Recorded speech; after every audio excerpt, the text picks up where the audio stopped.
Welcome to ज्ञान Pallav academy. एक बार फिर से हम लोग ज्ञान पल्लव एकेडमी में नवोदय विद्यालय की तैयारी के लिए इस क्लास को स्टार्ट कर चुके हैं। इस क्लास में हम लोग मैथमेटिक्स को पढ़ रहे हैं। ठीक है, तो मैथमेटिक्स में चैप्टर 1 जो कि संख्या और संख्या पद्धति है, इसको हम लोग पढ़ रहे हैं। इसका थ्योरी हम लोग पढ़ चुके हैं। कुछ क्वेश्चंस हमने पिछले क्लास में किया था और इस क्लास में भी उसी क्वेश्चंस को कंटिन्यू रखते हैं। कुछ और नए क्वेश्चंस को हम पढ़ेंगे, उसको समझेंगे। तो आज का क्लास यहीं से शुरू करते हैं। तो सबसे पहला जो क्वेश्चन है वह है 1037 तथा 6 से बनी सबसे बड़ी संख्या। तो जब सबसे बड़ी संख्या लिखनी होती है तो हम जो सबसे पहले सबसे बड़ा अंक लिखते हैं, उसके बाद उससे छोटा, फिर लास्ट में सबसे छोटा अंक लिखते हैं। तो सबसे बड़ी संख्या लिखने में कोई दिक्कत नहीं होती है। इसमें जितने भी अंक हैं उसको क्या करेंगे, डिक्रीजिंग ऑर्डर में लिख देंगे। तो 7 6 3 1 0 इसी में लिखा हुआ है, बाकी सब में क्रम एक जैसा नहीं है। ठीक है, तो इसलिए हमारा आंसर क्या हो जाएगा, बी 76,310। यही सबसे बड़ी संख्या इन सभी अंकों से बन सकती है। ठीक है, इसमें कोई डाउट नहीं है। तो आगे नेक्स्ट क्वेश्चन पर चलते हैं। दूसरा क्वेश्चन है 7609। इसमें 6 का स्थानीय मान निकालना है। 6 का स्थानीय मान क्या होगा, 6 किस स्थान पर है, इकाई, दहाई, सैकड़ा। सैकड़ा के स्थान पर 100 पोजीशन पर है, तो इसका क्या हो जाएगा मान 600। ठीक है, अगले क्वेश्चन पर आते हैं। संख्या 15030 अंक में, इसमें जो अंक है उसमें 5 और 3 के स्थानीय मानों का अंतर क्या है। 5 का स्थानीय मान यहाँ पर क्या होगा, 5 का स्थानीय मान ये 1000 के स्थान पर है तो 5000 हो गया। ठीक है, और 3 का स्थानीय मान दहाई स्थान पर है यानी 30। इसको घटा लेंगे तो क्या हो जाएगा 4970, यानी ऑप्शन बी इसका सही है। तो इस तरह का क्वेश्चन बहुत तेजी से बच्चों को थोड़ा उसको डिस्टर्ब करने के लिए कि वो सही से जवाब नहीं दे पाए, तो ऐसे तेजी से पूछा जाता है, बोला जाता है 12,1212 लिखो। ठीक है, और अगर उसको हम अंक में लिखने लगेंगे तो ऐसे लिखेंगे 12,1212, ऐसे करके बच्चे लिख देते हैं, जिसमें क्या गड़बड़ी हो जाती है, ये सैकड़ा तो हो गया, उसके बाद 1000 यहीं पर हो जाता है, ये हो गया 10,000 और ये कहाँ पर पहुंच जाता है, लाख पर। तो ये हो जाता है 1,21,212, यानी ये गलत है। ठीक है, अंक में ऐसे लिखते हैं तो इससे गलती हो जाती है। इसको शब्द में ही लिखा जा सकता है। ऐसा क्यों हो जाता है, 1200 अगर है तो 1200 को हम कैसे लिखेंगे, ऐसे लिखेंगे। तो ये क्या हो जाता है 1200, ये एक तो 1000 में चला गया। ठीक है, ये 12,000 और 1000 मिलके क्या हो जाएगा 13,000, ऐसा लिखा जा सकता है। ठीक है, तो ऐसी गलती नहीं करेंगे। इसको हम ऐसे अंक में नहीं लिख सकते हैं, शब्द में लिखा जा सकता है।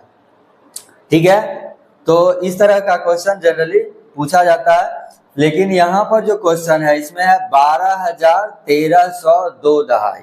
ठीक है, अब इसको सॉल्व करते हैं। इसी चीज को ध्यान में रखना है।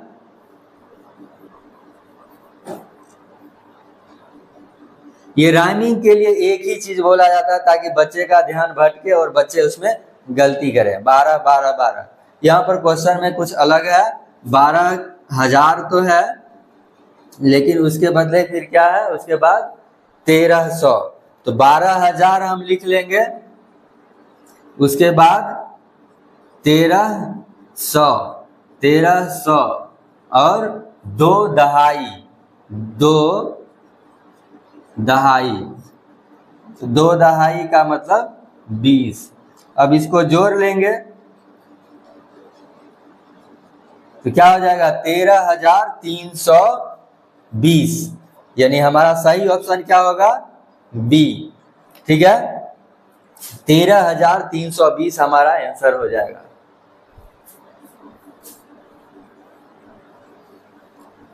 अब अगला क्वेश्चन देखते हैं। अगला क्वेश्चन क्या है, 10 से 20 के बीच कितनी अभाज्य संख्याएं हैं? तो 10 से 20 कौन कौन सी अभाज्य संख्या है? 11, 13, 17, 19।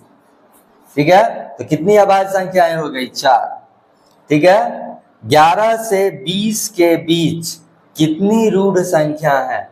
रूढ़ संख्या का भी मतलब क्या होता है? अभाज्य संख्या, प्राइम नंबर। तो 11 से 20 के बीच, यानी 11 इसमें से हट जाएगा तो कितना बचेगा? 3 बच गया, यानी आंसर क्या होगा हमारा? ए, 3। ठीक है, 11 से 20 के बीच, जब बीच कहा जाता है तो शुरू और अंत की संख्या को हम नहीं लेते हैं, उसके बीच की संख्या को लेंगे। 11 इसमें इंक्लूड नहीं होगा। तो इस तरह से हमने कुछ क्वेश्चंस को देखा है, आगे और कुछ क्वेश्चंस सॉल्व करते हैं।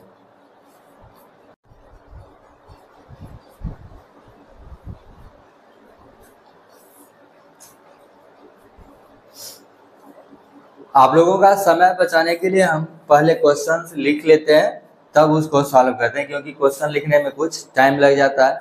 आगे चल के इसमें कुछ और सुधार करेंगे, जैसे पीडीएफ ये सब अगर हो जाएगा, कुछ समय के बाद हो सकता है स्मार्ट बोर्ड लें, तब थोड़ा टाइम और बच जाएगा। तो इसलिए हमने पहले क्वेश्चंस को लिख लिया है अभी, क्योंकि व्हाइट बोर्ड पर पढ़ा रहा है। तो क्वेश्चन लिखने के बाद अब ये 7 नंबर क्वेश्चन को हम लोग सॉल्व करते हैं। ठीक है, तो इसमें 7 नंबर क्वेश्चन में क्या है, 3, 4, 0, 7 से बनने वाली सबसे बड़ी और सबसे छोटी संख्या का योग क्या होगा? तो सबसे बड़ी संख्या हमने पिछले क्वेश्चन में लिखना सीख लिया था। सबसे बड़ी संख्या लिखने के लिए क्या करते हैं? सबसे बड़ा अंक पहले लिखते हैं, तो 7, 4, 3, 0, ये तो सबसे बड़ी संख्या बन गई। अब सबसे छोटी संख्या अगर लिखना होगा तो 0 सबसे पहले नहीं लिखेंगे, 0 के अलावा जो सबसे छोटा अंक होगा वो लिखेंगे 3, उसके बाद 0 लिख देंगे, इसके बाद उससे बड़ा अंक, फिर सबसे बड़ा अंक सबसे अंत में लिखेंगे, यानी इकाई स्थान पर सबसे बड़ा अंक लिखेंगे। अब इसको जोड़ लेंगे, 7, 7, 4, 7, 3, 10, 1, 0, 4, 7, 7, यानी 10,477। ऑप्शन बी हमारा सही हो गया। ठीक है, 10 से 20 के बीच सभी अभाज्य संख्या का योग क्या होगा? पिछले क्वेश्चन में सिर्फ कितनी संख्याएं थी ये पूछ रहा था, इसमें योग पूछ रहा है। ठीक है, तो 10 से 20 के बीच अभाज्य संख्याएं कौन कौन सी हैं? 11, 13, 17, 19।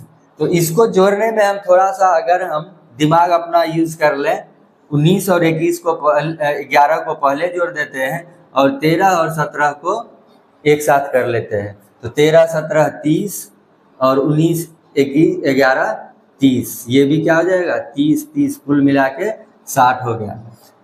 तो जिसमें 0 आ जाता है वैसी संख्या को अगर हम पहले जोड़ लेते हैं, बहुत कम समय में आसानी से जोड़ पाते हैं। तो हमारा आंसर क्या हो जाएगा? 60।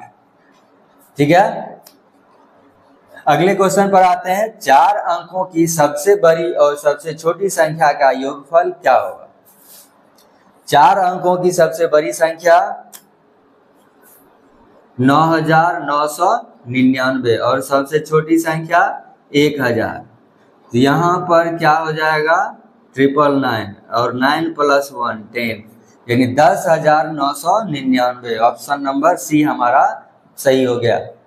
5 अंकों की सबसे बड़ी और सबसे छोटी संख्या का अंतर, तो 5 अंकों की सबसे बड़ी संख्या में 5 × 9 99,999 और सबसे छोटी संख्या 1 पर 4 0 यानी 10,000, और इसको घटा लेंगे तो क्या हो जाएगा? बाकी सब तो 9 हो जाएगा, 9 - 1 क्या हो जाएगा? 8, यानी 89,999। इसमें भी ऑप्शन सी हमारा बिल्कुल सही हो गया। ठीक है, निम्नलिखित में से कौन सी संख्या 6 से पूरी पूरी विभाजित की जा सकती है? तो इसमें जो ऑप्शन है इसमें देखेंगे 7 और 3, ये तो ऑड नंबर विषम संख्या हो गया, ये कभी 6 से विभाजित नहीं होगी क्योंकि इसमें 2 से भाग नहीं लगेगा। अब बची हुई जो संख्या है इसमें देखेंगे 2 और 3 दोनों से भाग लगे तो 6 से विभाजित होगी। तो यहाँ पर देख रहे हैं 8 3 11, इसमें 3 से भाग नहीं लगेगा, 6 3 9, इसमें 3 से भी भाग लग जाएगा क्योंकि यहाँ पर सम संख्या है। तो ये क्या हो जाएगा, 2 से भी विभाजित हो गया, यानी 6 से पूर्णतः विभाजित हो जाएगी। ठीक है, अगला क्वेश्चन, 19 में कौन सी छोटी संख्या जोड़ने पर योगफल 3 से पूर्णतः विभाजित हो जाएगी? 3 से विभाज्यता का नियम क्या है? अंकों का योगफल अगर 3 से विभाजित हो, वैसे यहाँ तो बहुत छोटी संख्या है, ये तो हम टेबल में पहाड़ा में ही पढ़ लेते हैं। तो 19 के बाद जो 3 से विभाजित होने वाली संख्या है वो है 21। ठीक है, तो 19 में कितना जोड़ेंगे तो 21 होगा, 2। ये बहुत ही आसान सा क्वेश्चन है, इसमें विभाज्यता का नियम नहीं भी लगाएंगे, पहाड़ा से भी हम उसको समझ सकते हैं, पहाड़ा से भी इसका आंसर निकाल सकते हैं। पहाड़ा में 3 सते 21, 21 में 19 घटा दिए, हो गया हमारा आंसर 2। ठीक है, तो और फिर क्वेश्चंस, कुछ और क्वेश्चंस अभी रह गया है, उस क्वेश्चंस को भी हम लोग सॉल्व करेंगे।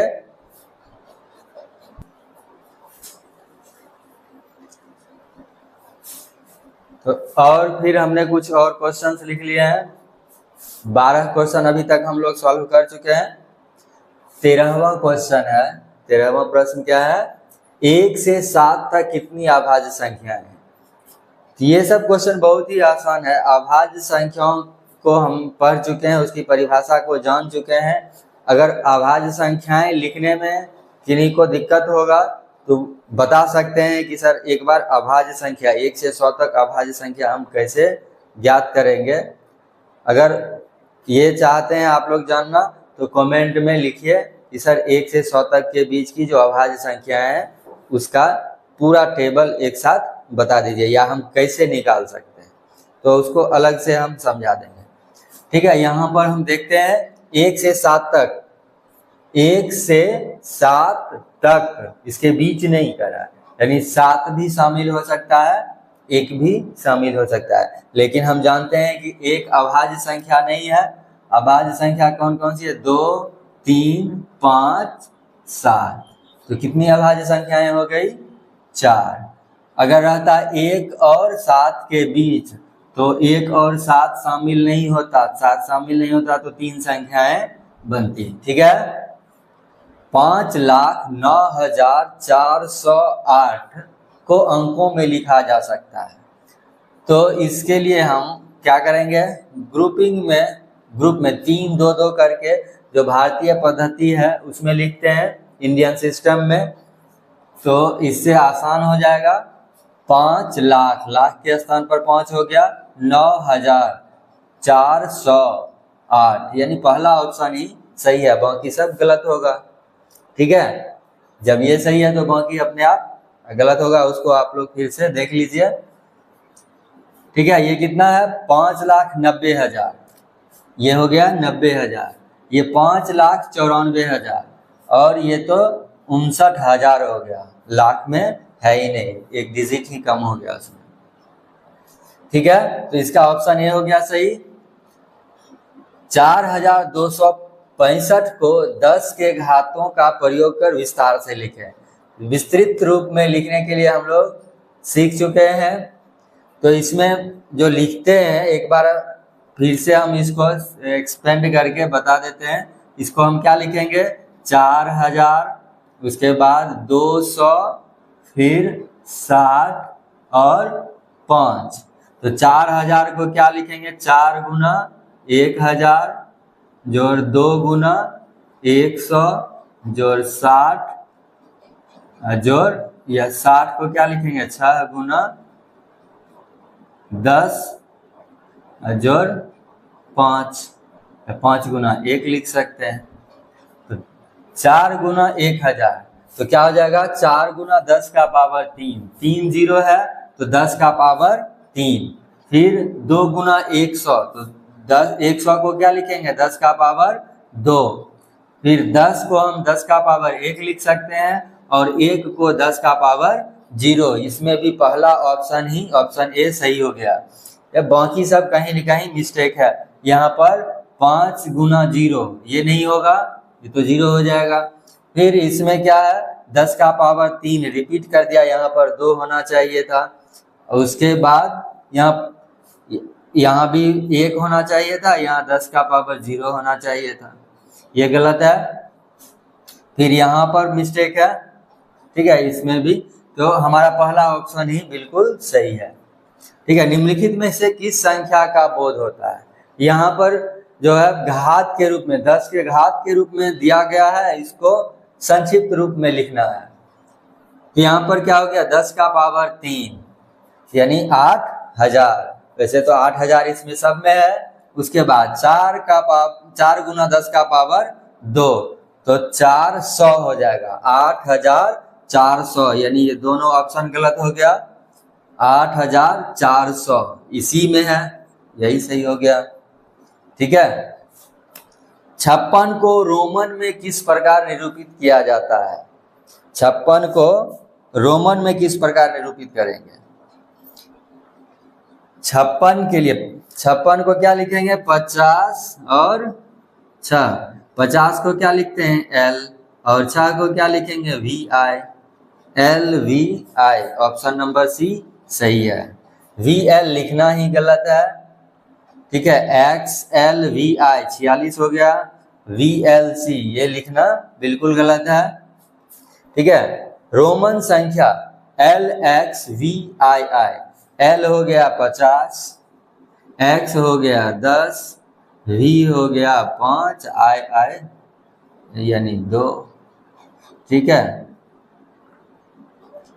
तो क्या हो गया 50 10 60 7 67, ठीक है। 60 और 7 67 67, ठीक है, ये सही आंसर हो गया।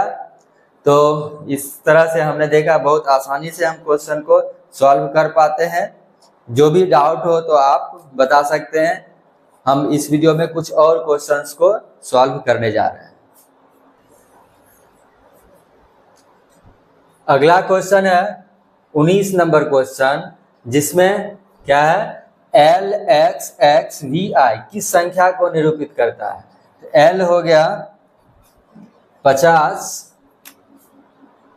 XX हो गया 20, डबल X हो गया तो 20 और VI क्या हो गया 6, 50 20 70 और 6 76। ऑप्शन नंबर ए हमारा बिल्कुल सही है, ठीक है। अगला क्वेश्चन है C बार माइनस L बार। C बार यानी C कितना हो गया, C हो गया 100 और उस पर लाइन अगर है तो क्या हो जाएगा 1000 गुना हो जाएगा, और माइनस L हो गया 50 और इस पर भी 12 यानी ये भी 1000 से गुना हो जाएगा। तो 1000 तो दोनों में है, 100 माइनस 50, 100 में 50 घटाएंगे कितना हो गया 50,000, ठीक है। तो इसको हम सीधा क्या कर सकते थे C minus L, C minus L करेंगे, C माइनस L हो गया 100 माइनस 50 यानी 50 हो जाएगा, और इस पर भी 12 तो यहाँ 1000 से गुना हो जाएगा यानी 0 हो जाएगा, ठीक है। यानी क्या हो जाएगा आंसर 50,000। 99 को रोमन लिपि में किस प्रकार लिख सकते हैं? XC 90 तो हो गया, लेकिन ये हो गया 8 98, किसको निरूपित कर रहा है 98 को। XCIX ये हो गया 99, सही आंसर हो गया। CM क्या हो गया 900 हो गया, और XCI 91 हो गया। हमारा सही आंसर क्या है B XCIX, ठीक है। आगे बढ़ते हैं। यदि संख्या 34 फिर बॉक्स है फिर 24 9 से विभाजित हो तो रिक्त स्थान का अंक है। 9 से विभाजित होने के लिए क्या हम नियम पढ़े हैं? 9 से विभाजिता का नियम क्या है कि अगर अंकों का योगफल 9 से पूर्णतः विभाजित हो तो संख्या भी 9 से पूर्णतः विभाजित होगी। तो सबसे पहले हम इसके अंकों का योग निकाल लेते हैं। 4 3 7, 2 9, 4 13। इस सबको जोड़ने पर कितना हो गया? एक बॉक्स बचा हुआ है। ये सब कितना हो रहा है? 4 3 7, 2 9, 4 13। 13 और इसमें बॉक्स में कितना, कौन सा अंक दें कि जोड़ने पर ये 18 हो जाए, यानी 9 से विभाजित हो जाए। 13 में 5 जोड़ देंगे तो 18 हो जाएगा, जो कि 9 से विभाजित है। जब ये योग 9 से विभाजित होगा तो संख्या भी 9 से विभाजित हो जाएगी, यानी हमारा आंसर क्या होगा? Option number C 5। ठीक है, आगे बढ़ते हैं। जितना हमने थ्योरी पढ़ लिया है, अभी अगर क्वेश्चन सॉल्व करने में आपको दिक्कत हो रहा है तो पीछे जो थ्योरी का हमने वीडियो बनाया है उसको एक बार फिर से देख लें, और फिर अगर कुछ प्रॉब्लम रहता है, कुछ समझ में नहीं आता है, तो आप बता सकते हैं, बेधड़क बता सकते हैं, बेहिचक बता सकते हैं कि सर इस पॉइंट में समझ में नहीं आया। इस क्वेश्चन या क्वेश्चन कोई पार्टिकुलर क्वेश्चन है उसका नाम लेकर बता सकते हैं कि यह क्वेश्चन समझ में नहीं आया, क्वेश्चन नंबर बता सकते हैं। ठीक है, जो भी चीज प्रॉब्लम है वो डिस्कस कर सकते हैं। अगला क्वेश्चन देखते हैं। जब 56,800 को 800 से विभाजित किया जाता है तो भागफल है। अब भाग देने में एक तो हम डायरेक्ट इससे भाग देना शुरू कर दें, नहीं तो थोड़ा सा कॉमन सेंस लगाएंगे। 00 इसमें भी है और 00 इसमें भी है, तो 00 का भाग देंगे, कैंसिल हो जाएगा। अब 8 से भाग देंगे, इसमें 8 सते 56, 8 बज गया, 8 एक 8, एक बार में लग जाएगा। ठीक है, यानी हमारा आंसर क्या हो जाएगा? 71। ठीक है, बाकी सब ऑप्शन बिल्कुल गलत है। 80 का अभाज्य गुणनखंड क्या होगा? अभाज्य गुणनखंड हम लोग पढ़ चुके हैं। अभाज्य गुणनखंड में क्या करते हैं? लगातार अभाज्य संख्या से, छोटी अभाज्य संख्या से भाग देना शुरू करते हैं, और जब तक ये आगे पूरा लगते जाता है उसको डिवाइड करते जाते हैं। यहाँ पर हम क्या करेंगे? मल्टीप्लाई करके ही देख लेंगे। 2 दूना 4 दूना 8 दूना 16 पचे 80, 80 हो गया। ठीक है, यानी पहला ऑप्शन ही हमारा सही है। ठीक है, तो बाकी सब गलत है। तो इस तरह से हमने कुछ क्वेश्चंस को सॉल्व किया, और हम कम से कम 6 क्वेश्चन सॉल्व कर लेते हैं तो 30 क्वेश्चन हो जाएगा। तो और आगे सॉल्व करते हैं।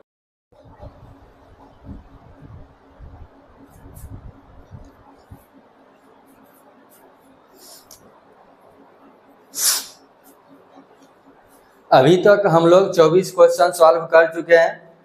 अब देखते हैं 25वां क्वेश्चन। 4 अंकों की अधिकतम संख्या क्या होगी जो 91 से पूर्णतः विभाजित हो? तो इसके लिए हम क्या करेंगे? सबसे पहले 4 अंकों की अधिकतम संख्या, सबसे बड़ी संख्या लिखेंगे, और उसमें भाग किससे देंगे? 91 से। एक बार में भाग लग जाएगा, कितना बच गया? 8, फिर यहाँ से 9 लाए, यहाँ पर 89 हुआ, भाग नहीं लगेगा, क्या दे देंगे? 0, फिर एक और 9 उतार लेंगे। अब कितनी बार में भाग लग जाएगा? 9 बार में। ठीक है, 9 एक 9, 9 9 81। ठीक है, घट के कितना हो गया? यहाँ पर आ गया 0, 9 से 1 गया 8, कैंसिल हो गया। अब क्या करना है? अधिकतम संख्या निकालना है, तो हम इसमें माइनस कर देंगे 80 को। ठीक है, 9,999 में जो शेष फल आया उसको घटा लेंगे, तो जो बचेगा वही हमारा आंसर हो जाएगा। ठीक है, सही है। 9 से 0 9 हो जाएगा, 9 - 8 1 हो गया, तो 9,919। ऑप्शन नंबर सी हमारा सही हो गया। ठीक है, तो जब बड़ी से बड़ी संख्या निकालना होता है तो हम सबसे बड़ी संख्या लिखते हैं, भाग देते हैं, और जो शेष बचता है उसको उस संख्या में घटा लेते हैं, सबसे बड़ी संख्या में घटा लेते हैं, यही हमारा आंसर हो जाता है। तो अगला क्वेश्चन भी वैसा ही है। 26 नंबर क्वेश्चन में 5 अंकों की वह बड़ी से बड़ी संख्या बताओ जो 277 से पूर्णतः विभाजित हो। तो इसमें क्या करना है, 277 से 5 अंकों की सबसे बड़ी संख्या में भाग देंगे, जो कि क्या है 99,999। 5 अंक की सबसे बड़ी संख्या लिखना होगा तो क्या करेंगे, 5 बार 9 लिख देते हैं, तब इसमें भाग देंगे। तो इसके लिए हम इस तरह से एक अंक हटा के अनुमान लगा सकते हैं। 27 या 81 4 बार में नहीं लगेगा, तो यानी 3 बार में लगाएंगे। अब पूरे में 3 से गुना करते हैं, 7 या 21, 7 या 21 2 23, 3 दूना 6 2 8, 831 हो गया। घटा लेंगे, क्या आएगा 8, 9 से 3 गया 6, 9 से 8 गया 1। अब ऊपर से एक अंक ला दिए, ठीक है। अब इसमें हम इस तरह से अनुमान लगाएंगे कि 5 बार में जैसे अगर एक अंक हटाते हैं तो 27 बचे 135 होता है। 27 छक कितना होता है ये गुना करके हम देख लेंगे। 27 गुना 6, 7 छक 42 को 2 42 हो गया, बच गया 4, 6 दूना 12 और 4 16, यानी 6 बार में भी लग सकता है, ठीक है। यहाँ 6 लिख दिए। अब 277 में 6 से गुना कर लिए, 6 सते 42 2 बाकी 4, 6 सते 42 4 46 6 बाकी 4, 6 दूना 12 4 16, ठीक है।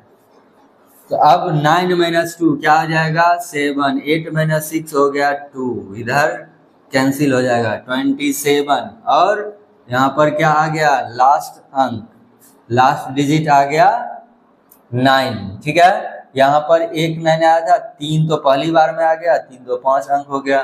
तो कितना बार में लगेगा, एक बार में। तो यहाँ पर 277 घटा लेंगे तो क्या आ जाएगा 2 आ गया रिमाइंडर। यानी हम संख्या कैसे निकालेंगे, 99,999 में 2 को घटा लेंगे, क्या बच जाएगा 99,997।